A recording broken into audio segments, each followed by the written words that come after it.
กราบขอบพระคุณทุกคนมากครับสำหรับ4 ล้าน Subscriber ของช่องการมีชแนลวันนี้เราจะมาทำ Q&A 40 คำถามเพราะก่อนหน้าที่ช่องของเราจะแตะ4 ล้าน Subscribe เนี่ยมีหลายคอมเมนต์ของเพื่อนๆอยากให้เราทำ Q&A วันนี้ก็จัดให้ครับผมมาเริ่มกันที่คำถามแรกกันเลยดีกว่ามา20 คำถามแรกเราจะเริ่มจากคำถามที่เราเปิดให้ถามในแฟนเพจกายหงิดก่อนนะครับแล้วเราค่อยไปต่อกันที่ IG ใน20 คำถามสุดท้ายเน่เหมือนหล่ออ่ะโอ้โห 6,300 คำถามทุกคนโคตรเยอะคำถามแรกพี่กายวันสงกรานต์ใส่เสื้อสีอะไรครับสีเดียวกับในรูปที่เองคอมเมนต์ถามไงไอ้น้องเนี่ยเห็นไหมเนี่ยลายดอกลายใบไม้เนี่ยเปิดมาถึงคำถามแรกก็เหมือนจะโดนกลัวเลยนะครับคำถามที่2พี่กายเมื่อไหร่จะบินได้ครับแบบซุปเปอร์แมนให้พี่ลองบินให้ดูไหมไอ้น้องแต่พี่ว่าอย่าดีกว่าแค่พี่เอาหัวปักพื้นเนี่ยพี่ก็เจ็บตัวแล้วถ้าบินเนี่ยน่าจะอกแตกแอกเลยนะครับอกกระแทกพื้นดังแอกอ้า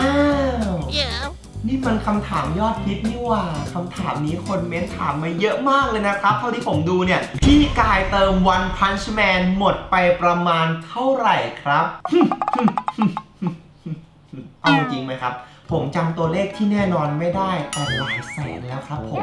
ไม่ต่ำกว่าครึ่งล้านแน่นอนแต่ถ้าเพื่อนๆอยากรู้ตัวเลขที่แน่นอนก็คอมเมนต์บอกมากันได้นะครับเผื่อผมทำคอนเทนต์เปิดประวัติการเติมเงิน One Punch Man ของ ID กายอีกใจหนึ่งผมก็อยากรู้อีกใจหนึ่งก็ไม่อยากรู้เหมือนกันนะครับคำถามที่ 4เด็กๆส่วนใหญ่มักโดนพ่อแม่หรือคนรอบข้างไซโคว่าการเล่นเกมเท่ากับสิ่งไม่ดีสิ้นเปลืองเวลาโดยใช่เหตุพี่กายมีอะไรอยากจะบอกกับผู้ปกครองของเด็กๆเหล่านี้ไหมครับจริงๆคำถามประมาณนี้ผมน่าจะเคยตอบไว้ใน Q&A คลิปก่อนหน้านี้แล้วนะครับสิ้นเปลืองเวลาไหมถ้าเกิดเราสามารถสร้างรายได้จากตรงนี้ได้เนี่ยแน่นอนอยู่แล้วว่ามันไม่สิ้นเปลืองเวลาอย่างแน่นอนแต่ถึงจะไม่สามารถสร้างรายได้จากการเล่นเกมได้ผมก็มองว่ามันก็ไม่ได้สิ้นเปลืองเวลานะครับเพราะว่าการเล่นเกมเนี่ยมันก็สามารถสร้างความบันเทิงให้แก่เราได้และการเล่นเกมเนี่ยเราจะทำให้ออกมาดีหรือไม่ดีได้อยู่ที่ความรับผิดชอบของเราเลยครับตรงนี้ผมมองว่าต้องคนละครึ่งทางกับผู้ใหญ่นะครับต่างคนต่างต้องเข้าใจกันคำถามที่ 5พี่กายรับเด็กฝึกงานเพิ่มไหมครับติดตามเพจการหยิบไว้ได้เลยครับถ้าเกิดมีรับเพิ่มเนี่ยก็จะประกาศให้ทราบกันนะครับผมคำถามที่ 6ชื่อในเกม ROV ชื่อแรกของพี่กายค่ะถ้าพี่กายเลือกจะกรี๊ดวิ่งรอบบ้าน3 รอบกายเทพซ่า007ครับผมอยากให้พี่ทำคลิปไปเที่ยวกับแมลงสาบบินอีกเหมือนตอนคลิปไปดิสนีย์แลนด์จะได้ไหมได้ครับผมแต่ก็อย่างที่เราทราบกันครับว่าโควิดช่วงนี้หนักมากๆสถานการณ์มันโอเคเมื่อไหร่เราได้รับชมกันแน่นอนครับผมและผมก็มีแผนจะพาทีมงานไปเที่ยวญี่ปุ่นด้วยเช่นกันพี่กายคิดว่าจะทำ YouTube สตรีมอีกนานแค่ไหนครับสำหรับผมอยากให้พี่ทำไปนานๆเลยผมชอบดูมากครับอีกนานแสนนานเลยครับผมเพื่อนๆอาจจะได้เห็นลุงกายหงิดเท่ากายหงิดนั่งเล่นเกมให้เพื่อนดูอยู่ก็ได้นะครับในอนาคตถ้า iPhone 8 ของพี่กายถึงเวลาตายจริงๆแล้วต้องใช้รุ่นใหม่พี่กายคิดว่าจะมีผลเสียในเรื่องสตรีมภาพไม่เต็มจอมากน้อยแค่ไหนเรื่องภาพไม่เต็มจอการตัดต่ออาจจะช่วยได้ครับผมส่วน iPhone 8 Plus ถ้าเกิดมันไม่ไหวแล้วจริงๆก็ต้องบอกลาครับผมเพราะตรงนี้การตัดต่อก็คงช่วยไม่ได้นะครับผมก็ไม่อยากเล่นเกมแบบแหลกๆแล้วก็ไม่อยากให้เพื่อนๆดูแบบกระตุกก็อาจจะต้องปรับตัวมาใช้ iPhone รุ่นใหม่ครับผมตอนนี้ก็อยู่กันไปก่อนนะจ๊ะยอดวิวที่เยอะที่สุดของช่องพี่คือคลิปไหนหรอครับคลิป ROV 1 รุม 5กับเด็กการบินครับผมตอนนี้วิวก็อยู่ที่12 ล้านกว่าเลยนะครับผมเยอะจัดอายุส่วนสูงน้ำหนักเท่าไหร่ครับอายุปีนี้25 ปีแล้วครับผมส่วนสูงก็อยู่ที่ประมาณ176ถึง178วัดเท่าไหร่แม่งไม่เท่ากันสักรอบน้ำหนักก็58 กิโลกรัมครับผมพี่กายอายุเท่าไหร่แล้วงับก็ตอบไปแล้วนะครับแล้วคิดจะเป็นอันดับ1เกมอะไรบ้างงับติดตามช่องการหยิบกันไว้ได้เลยครับถ้ามีเกมอะไรถูกใจก็อาจจะได้เห็นผมไปอันดับ1ในเกมนั้นๆก่อนหน้านี้ก็มีหลายเกมมากนะครับที่เราสามารถขึ้นไปแตะอันดับ1ได้ไม่ว่าจะเป็น ROV Slam Dunk One Punch Man Fairy Tail ขึ้นไปแตะอันดับ1ชั่วคราวแล้วก็แคปแอคโชว์ไป1สเต็ปจากนั้นค่อยปล่อยอันดับลงพี่กายเติมเกม1ครั้งหมดเท่าไหร่หรอครับก็อยู่ที่โปรโมชั่นของเกมนะครับว่าคุ้มที่จะจัดไหมเติมครั้งละ35 บาทก็เคยเติมครั้งละ100,000ก็เคยเหมือนกัน พี่เล่น ROV มากี่ปีแล้วคะแล้วมีวิธีจัดการยังไงเวลาเจอคอมเมนต์แย่ๆอ่ะคะเล่นมาตั้งแต่วันแรกที่ ROV เปิดส่วนคอมเมนต์แย่ๆส่วนใหญ่ผมก็เลือกที่จะ ignore ทำอะไรพี่ไม่ได้หรอกไอ้น้องมีแผนจะทำคอนเทนต์เกมอื่นๆนอกจากที่เล่นอยู่ปกติอยู่แล้วบ้างหรือเปล่าครับอยากเห็นอยากให้คุณกายลองอะไรใหม่ๆตอนนี้ช่องกายอีกของเราก็เริ่มมีเกมหลากหลายมากขึ้นเรื่อยๆและต่อจากนี้ก็คิดว่าจะหลากหลายขึ้นไปอีกส่วนจะมีเกมอะไรใหม่ๆเพิ่มขึ้นมาก็ต้องติดตามช่องกายอีกเอาไว้ก่อนนะครับตอนนี้พี่กายเล่นเกมอะไรบ้างคะขอทั้งหมดเกมออนไลน์ก็จะมี ROV Fairy Tail One Punch Man หลักๆก็จะ3เกมนี้แล้วก็มีเล่นเกมในสตรีมกับเพื่อนๆบ้างพี่กายลองเปลี่ยนทรงผมสไตล์เกาหลีหน่อยครับพี่เคยลองแล้วไอ้น้องให้ภาพมันเล่าเรื่องละกันเป็นยังไงเอาเหลาแม่ละมึง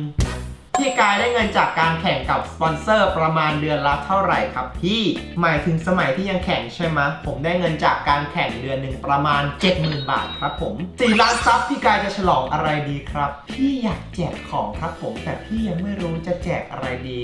ก็ติดตามแฟนเพจกายหินไว้นะครับมีแจกแน่นอนแต่จะแจกเป็นอะไรก็รอชมกันได้เลยครับผมตอนที่พี่กายเป็นนักแข่งเกมตอนแรกพี่รู้สึกยังไงบ้างครับและสิ่งที่พี่กายอยากจะบอกสำหรับคนที่อยากเป็นนักแข่งเกมคืออะไรหรอครับดันเมนนี้ให้ขึ้นคลิปด้วยเถอะรู้สึกสนุกครับผมเพราะว่าผมแข่งเกมกับเพื่อนจะชนะหรือแพ้ก็สนุกมากๆแล้วอยากจะฝากบอกอะไรถึงคนที่อยากเป็นนักแข่งสู้ๆครับผมจุดเริ่มต้นของการเป็นนักแข่งก็พยายามดันแรงตัวเองให้สูงเข้าไว้เพื่อที่จะได้เจอกับเกมตึงๆแล้วก็เข้าตามแมวมองในวงการ e-sport ครับตอนนี้เราก็ Q&A ไป20คำถามแล้วใช่ไหมครับ20คำถามสุดท้ายไปต่อกันที่ IG กันบ้างครับผมใน Instagram ทำไมพี่กายเป็นคนตลกขนาดนี้ดูทุกคลิปขำทุกคลิป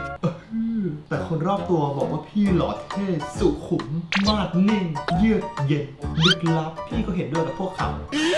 พี่กิตตามอนิเมะเรื่องไหนบ้างครับและมีตัวเมนเป็นตัวอะไรครับตอนนี้พี่กิตเขาติด Black Clover นะครับพี่กายเสียเงินกับทุกเกมรวมเป็นเท่าไหร่ครับผมก็ไม่แน่ใจนะครับว่าเท่าไหร่แล้วอาจจะแตะล้านแล้วก็ได้ครับถ้าเกิดรวมทุกเกมเนี่ยกายชอบอนิเมะอะไรบ้างและชอบสุดๆคืออะไรผมชอบหลายเรื่องมากครับแต่ถ้าเกิดชอบที่สุดเนี่ยเพื่อนๆก็น่าจะรู้อยู่แล้วครับผมเป็นติ่งนารูโตะตั้งแต่เด็กแล้วนะฮะเป็นการ์ตูนที่ชอบที่สุดเลยเด็กๆนี่คืออ่านทุกวันก่อนที่พี่กายจะมาทำ YouTube พี่กายเคยทำงานอะไรมาก่อนครับเยอะมากเลยครับผมตั้งแต่พนักงานร้านสะดวกซื้อเด็กเสิร์ฟร้านอาหารเด็กตักไอติมเด็กร้านเกมเด็กขายน้ำสมุนไพรตามตลาดทำมาเยอะจริงๆพี่กายเคยทะเลาะกับพี่กิตไหม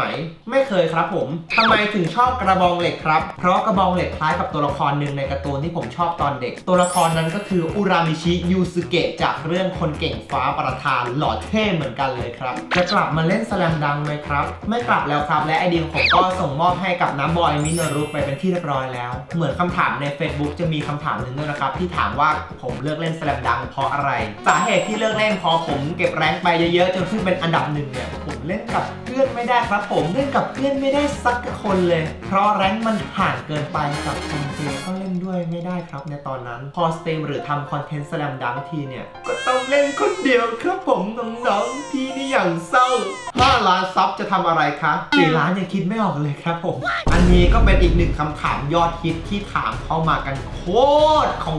ตรเยอะตอนนี้รายได้เฉลี่ยต่อเดือนการหยิบอยู่ที่7 หลักแล้วครับผมรออะไรล่ะครับกราบขอบพระคุณผู้ชมสิครับน้องๆกราบขอบคุณครับผม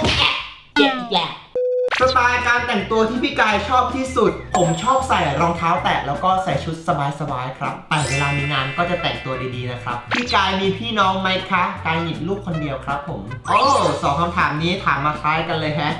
สมมุติพี่กายไม่ได้เป็นสตรีมเมอร์ตอนนี้พี่กายจะทำงานอะไรครับเอาจริงๆก็ไม่แน่ใจครับผมเคยเปิดท้ายขายของหลังเลิกเรียนอยู่ที่เอสพนาดรัชดาซึ่งมันอยู่ใกล้กับที่แข่งเกมของ ROV เลยตึกการีนาก่อนที่ผมจะแข่งเนี่ยนักแข่งหลายๆคนก็เป็นลูกค้าผมมาก่อนแล้วกูจะขิงเพื่ออะไรวะเนี่ย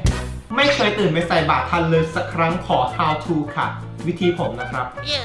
ไม่นอนครับผมใส่บาตรเสร็จค่อยนอนสอนวิชานารูโตะหน่อยครับโอ้โหขอถูกคนแล้วไอ้น้องเริ่มจากวิชากระสุนวงจักรกระสุนวงจักรนี้ก็เป็นวิชาของนารูโตะนะครับต่อไปจะเป็นวิชาพันปรักษาของซาสึเกะบ้างซานินปุ๊บพันปรักษา หมาเห่าเลยเห็นไหม ชิโดริยาพอคนตัดกูเหนื่อยนาครอส vs มูราถ้าหมายถึงมันสู้กันใช่ไหมนาครอสเป็นตัวเคาน์เตอร์มูราครับผมนาครอสชนะแต่ถ้าเกิดถามว่าผมชอบตัวไหนมากกว่ากันผมชอบมูราครับผมใครอู้งานเยอะที่สุดในทีมงานกายหงิดขอหลักฐานด้วยคิดว่าใครครับผมเลือกไม่ถูกเลยนะฮะพี่ใช้เงินกับ YouTube ตั้งแต่เริ่มจนวันนี้เท่าไหร่ครับขอสาระนะครับไม่แน่ใจครับน่าจะอยู่ที่ประมาณ1 ล้านบาทก็มาดิครับก็มาดิไอ้วาไก่น้อยโชว์ของใหญ่หน่อยครับอุบาทเกินไอ้เซฟกายมีความฝันอย่างอื่นอีกไหมนอกจากการทำ YouTube ไม่มีแล้วครับฝันผมสำเร็จแล้วและผมก็แฮปปี้มากๆกับสิ่งที่ทำอยู่ตอนนี้หมาของพี่กายชื่อตีมี่ถ้าพี่กายเลี้ยงแมวพี่จะตั้งชื่อว่าอะไรคะตอนนี้มีแมวครับผมแต่ไม่เชิงเลี้ยงเดี๋ยวผมพาไปดูเฮือเดินมาแล้วเต็มเลยเจ้าเหมียวน้อยว่าไงจ๊ะเมียวเพิ่งเคยจะเห็นกล้องกันนะครับงงอะเด้คืออะไรชื่อจะยังไม่มีนะครับเพราะเราเรียงไว้ชั่วข่าวก่อนหน้านี้แม่แมวมาคลอดในนี้ครับผมทุกคนข้างในต้นไม้ที่ยายผมปลูกไว้เลยครับพอผ่านไปไม่กี่วันมันเห็นไอติมี่ออกมาวิ่งเล่นมันน่าจะรู้สึกไม่ปลอดภัยเลยคาบลูกหนีไปแถวๆนู้นและผมเคยเจองูตัวบะเอ๊ะตัวโคตรใหญ่กลัวมันจะโดนกัดโดนกินเลยตัดสินใจมาเลี้ยงไว้ในกรงก่อนชั่วคราวมีพัดลมฮาตาริให้ด้วยนะฮะและก่อนหน้านี้แม่แมวนี่คือแบบผอมมากๆตอนนี้คือแบบมีเนื้อมีหนังเรามันมาได้นะแล้วแถวบ้านของผมเนี่ยมันไม่มีพวกตลาดด้วยครับผมเป็นโครงการหมู่บ้านจัดสรรแบบโดดๆมาเลยคิดว่ามันไม่น่าจะหาอาหารได้เพราะวันแรกที่เจอมันตอนคลอดเนี่ยผอมแบบติดกระดูกเลยทุกคนเลยตัดสินใจเลี้ยงไว้ก่อนในช่วงแรกเพื่อให้อาหารและไม่ให้มันไปตรงดงงูกลัวจะทุกแดกหรือผมควรทำยังไงต่อเพื่อนๆก็สามารถคอมเมนต์บอกกันได้นะครับอันนี้ผมก็ใช้แค่ความรู้จากการเซิร์ชจากเน็ตแล้วก็ถามเพื่อนๆแล้วตัดสินใจกลับมาตอบคำถามที่ว่าจะตั้งชื่อแมวว่าอะไรสรุปคือก็จะเลี้ยงแล้วค่อยตั้งชื่อแต่ถ้าเกิดมันอยากออกไปตามธรรมชาติก็ต้องปล่อยมันไปและคงไม่ได้ตั้งชื่อครับสำหรับวันนี้ก็จบเป็นที่เรียบร้อยแล้วครับสำหรับ Q&A 40 คำถามก็ขอบคุณทุกคนมากนะครับที่ถามเข้ามาขอบคุณทุกคำถามจริงๆครับทั้ง 6,000 กว่าคำถามเลยแล้วก็กราบขอบพระคุณทุกคนอีกครั้งหนึ่งที่ทำให้ช่องของเราสามารถรองเท้าเต็มเลยตรงนี้ละกันขอบคุณที่สนับสนุนกันมาโดยตลอดครับเจอกันI come and go like a ride.